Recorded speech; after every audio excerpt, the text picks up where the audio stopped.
They said I couldn't do it. They said there's no way a Wintertodt Only Hardcore Ironman could work. They said it's too grindy, there's no content, and nobody would want to watch it anyway. They said I'd never accomplish anything. I'd make an episode or two, and I'd get burnt out and kill the series off. The only thing I'd be accomplishing is wasting my time. They called me autistic. They called me a virgin. They said I was a loser who was wasting his life playing 1% of a medieval clicking game. They said playing 19 hours a day isn't healthy, to go outside, get a job, get a girlfriend, to go live my life.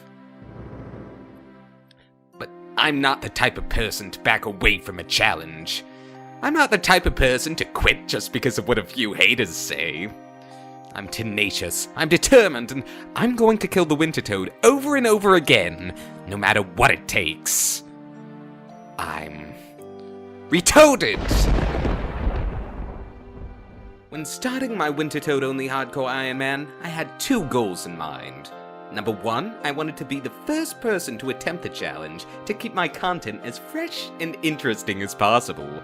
And number two, I wanted to get to the Wintertodt with the bare necessities, the least experience and equipment I possibly could.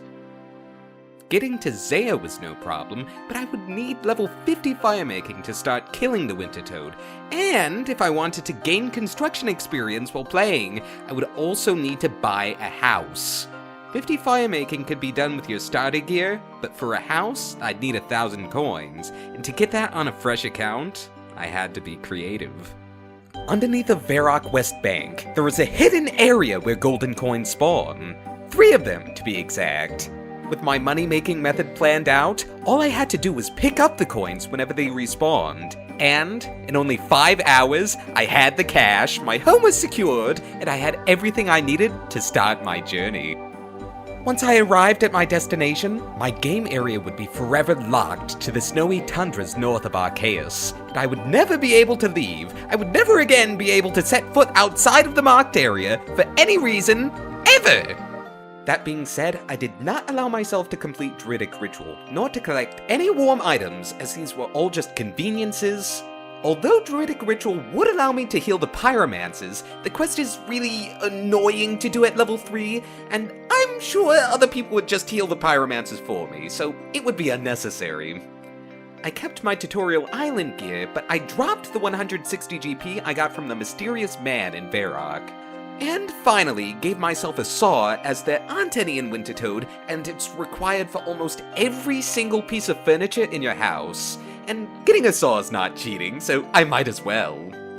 Finally, arriving at Wintertodt at just 3 combat, I was ready to begin. Let's begin! I'm so excited!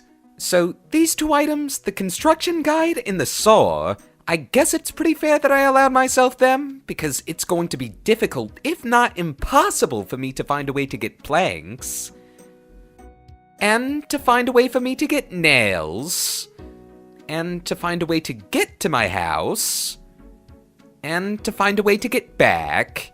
But, I think the smartest thing to do here is probably just to bank everything but my axe and tinderbox and train my firemaking up to 50. There's a bunch of stuff to do here, but I think it's best to get to the Wintertodt as soon as possible. Alright, I do not want to go this way, because these wolves can one-hit me. Nope. So, I took the path north instead of south, and here is where I'll be training for the next 50-odd levels.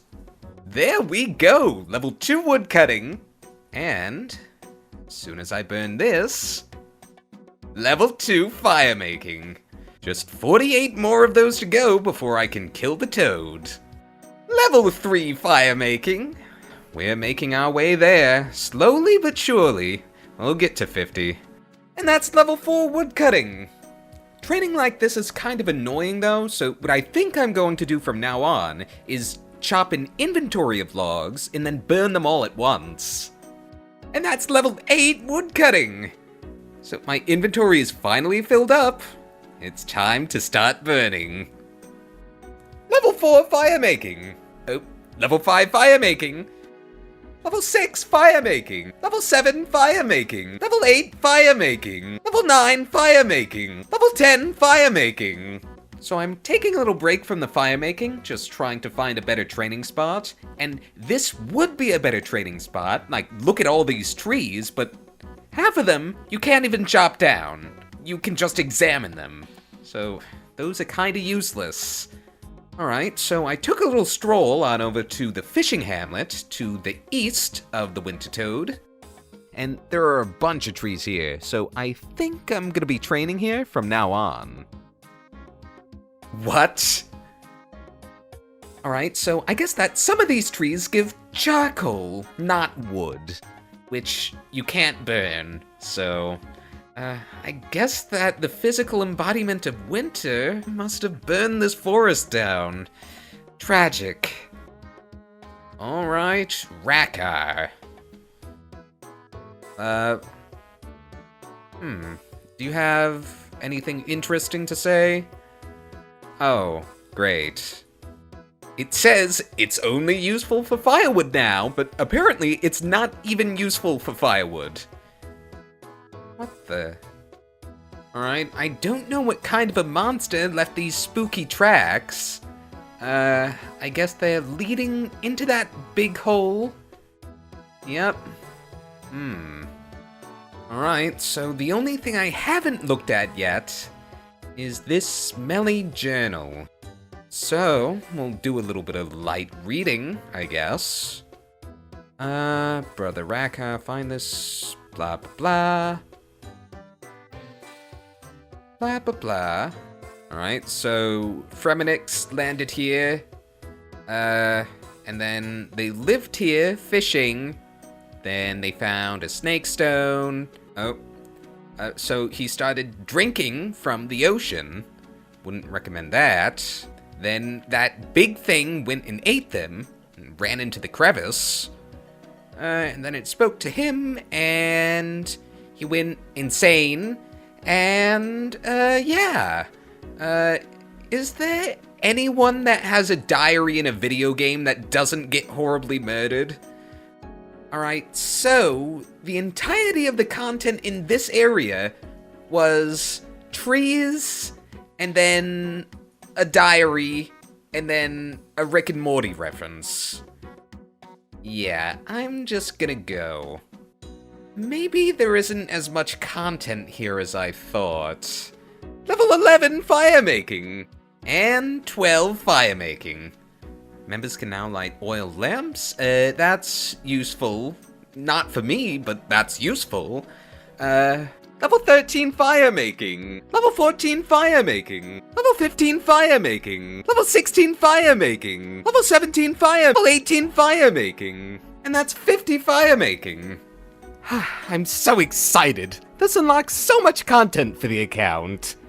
Though I won't actually be doing Wintertodt until level 56 fire making, because at level 50, the Wintertoad's attack does 2 damage, and at level 56, it does 1 damage. So if I go there now, I die pretty much instantly, whereas if I went there at level 56, at least I'd have a chance, you know. This is gonna take another 9 or 10 hours, so I'll see you then. Alright, so I know what I just said, but I just wanted to try it out. If I got lucky on a Pyromancer set piece, I wouldn't have to burn normal logs for another 10 hours, but unfortunately, I can't actually kill the Wintertodt. On the normal Wintertodt worlds, the games go too fast for me to get 500 points, cause I have to heal and wait and run back and stuff. So I'm trying it out solo, and you know how I didn't do Druidic Ritual? Cause I didn't want to have to kill the bear and the rat and the 2 other things and risk getting an HP level or dying, but now the Pyromancers keep dying, and I can't heal them, so I can't win. I could technically get enough points for a crate and then come kill it using my main, but that just seems cheaty, you know? Like, I know that there are some people that do stuff like that. Like, there are these Iron Men that will use an ult, or 2 ults, or a massive support network of several hundred players to help their accounts progress, but personally, I stand alone. But either way, this is still better XP than burning normal logs, so I'm just gonna keep hopping worlds when they die, and if I run out of worlds, then I'm sure that someone will have had to heal them in the meantime, so I'll just loop back around.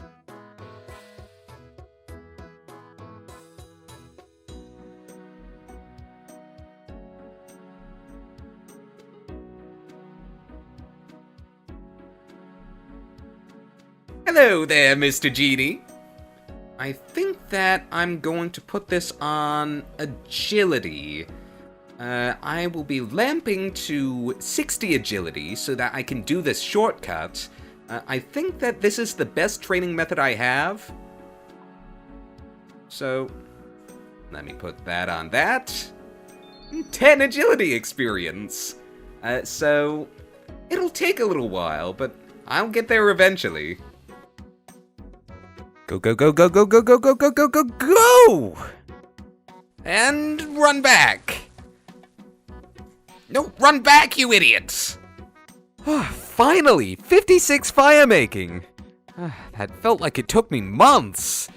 Anyway, let me hop to 309 and try to kill this thing for real. Uh-oh. Oh, so I guess that they don't heal the pyromancers, huh? Alright, got lucky that round with some good RNG, so I got my first kill and my first supply crate. So, let me open this up, and I get Torment Seeds and 3K. Not bad, not bad. Alright, so instead of opening up each crate as I got it, I've saved up not 1, not 2, but 3 supply crates, and I'm going to open them all at once. Alright, here I go! The dopamine, the serotonin! I bet this is what sex feels like. But anyway, I just got 6-hour log for the 3rd time today, so I should probably go to bed. Another day full of limitless possibilities. I think I might open 5 crates at once today. Well, maybe. We'll see what happens. Anyway, let's get back to it.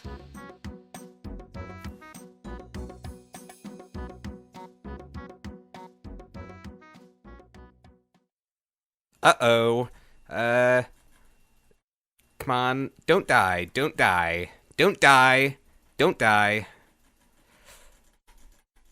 Oh.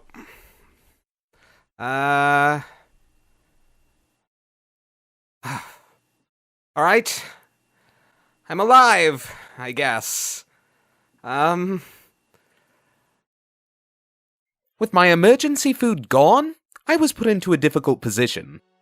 While it is possible for me to kill the Wintertodt without using food, when I get good RNG, when I get bad RNG, I have to run back to safety, regen, and wait for the next round. With really bad RNG though, like if I got hit multiple times on my way back, or if the Wintertoad's snowfall attack blocked my escape route, I wouldn't be able to get back to safety in time, and if I didn't have any emergency food to heal, I would die, and my account's Hardcore Ironman status would be revoked. There was no way around it. If I wanted to continue killing the Wintertodt and achieve my account's goal of 99 firemaking, I would have to come up with a plan. And after countless hours of theory crafting and brainstorming, I saw 2 possible ways I could move forward. For plan number 1, I would simply train firemaking outside of the Wintertodt until I got food from a random event. Out of the 23 random events in the game, only 7 of them could give me food, and only 2 of those would do so every time, so it could take several hours. After this, I would go back to the Wintertodt and hope to get some anchovies from a supply crate before my emergency food ran out. The problem with this plan is its long-term risk. If I have to be stingy with my food, then all it would take to kill me would be a little bit of lag, some bad RNG, or a staking streamer deciding to be a piece of shit. Playing it safe and never risking death would mean running back to safety every time I lost even a little HP, and that would severely hamper my XP rates. If I used my food more liberally, I'd have to try to get a random every time I lost my emergency food, which would severely hamper my XP rates. And finally, chopping broomer roots with a bronze axe is 1 tick slower than with an axe steel or above. I'd have to get lucky enough to get a dragon axe, a 1 in 5,000 chance, and if I didn't, I'd have severely hampered XP rates. Plan number 1, despite being the safest option short-term, is the riskiest option long-term due to the lack of food and enhanced chance of a DC. Plan number 2 would be a lot riskier in the short term though, as it involves training my combat stats. For plan number 2, I would have to run past the level 132 Ice Wolves to get to the second strongest monsters in my playable area, the Ice Spiders in the Settlement Ruins. Although they are stronger than the Ice Giants in the same area, the Settlement Ruins are in multi, and there are spiders on the outskirts, meaning I could lure one away to flinch it. Although the Wintertodt does more damage the higher your HP level, it also does less damage the higher your fire-making level, meaning that if I balanced it out, I could train up my HP over time while still taking the minimum damage possible. With good combat stats, I could even start killing Ice Giants, which drop wines, in my best-in-slot axe, the Steel Axe. It's even better than the Dragon Axe, seeing as they chop broomer roots at the same speed, and I'd actually have a chance at wielding the Steel Axe, saving an inventory spot. However, training combat would be extremely dangerous. With my bronze short sword at 1 attack, I would have a 9.34% chance of hitting a 0 or 1, or a 4.67% chance of dealing 1 damage. While flinching, I could only hit about once every 7 seconds, putting me at 0.00667 DPS. That's if I played it perfectly though. If I messed up, the spider would have a 91% chance to hit me with up to 6 damage, meaning it could 2-shot me. If I did get hit, I'd have to wait up to 9 minutes to regen the rest of my HP before starting to train again.